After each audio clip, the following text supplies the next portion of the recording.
Les secrétaires généraux des chambres de commerce, d'industrie et d'agriculture du Sénégal, membres de l'Union nationale des chambres de commerce, d'industrie et d'agriculture du Sénégal, se sont réunis à Dakar.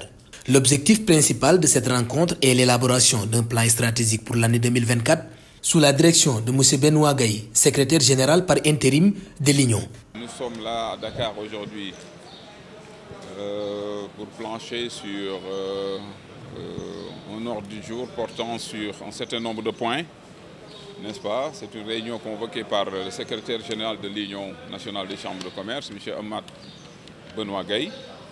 Donc c'est l'Union nationale dirigée par M. le président Sow de la Chambre de commerce de Dakar qui a convoqué cette réunion, n'est-ce pas, des chambres de commerce affiliées. Nous sommes 7. La Chambre de commerce de Dakar, Louga, Saint-Louis, n'est-ce pas, Kolda, Kaffrine, Ziguinchor, n'est-ce pas. Les secrétaires généraux de l'Union nationale des chambres de commerce du Sénégal se sont réunis pour préparer la prochaine réunion du bureau à Saint-Louis, mettant l'accent sur la finalisation du plan d'action 2023-2024. N'est-ce pas? C'est une réunion portant sur la préparation de la réunion de bureau qui doit se tenir, de l'Union qui doit se tenir à Saint-Louis en janvier prochain.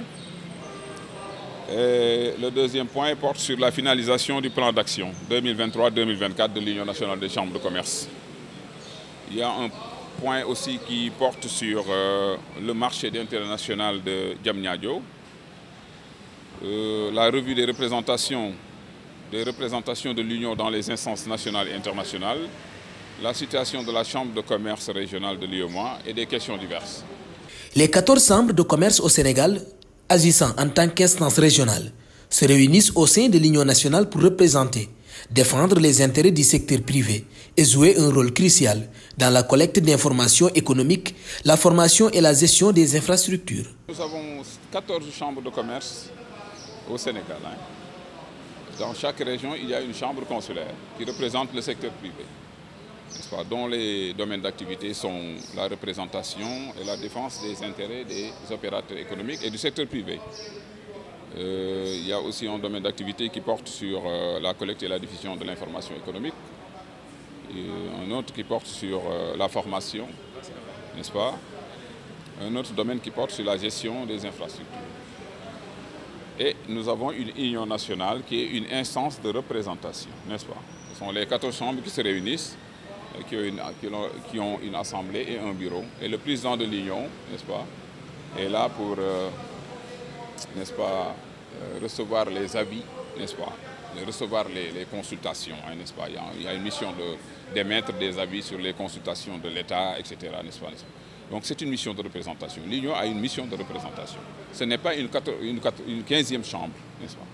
La réunion actuelle des chambres de commerce au Sénégal se concentre sur l'élaboration d'un plan d'action, mettant en avant des initiatives telles que l'harmonisation des pratiques administratives et comptables. Dans le plan d'action, il y a plusieurs points qui seront abordés. J'ai donné l'exemple de l'élaboration du manuel de procédure qui va permettre aux chambres d'être mieux gérées, n'est-ce pas. On va harmoniser les pratiques, n'est-ce pas, la gestion administrative, comptable, etc.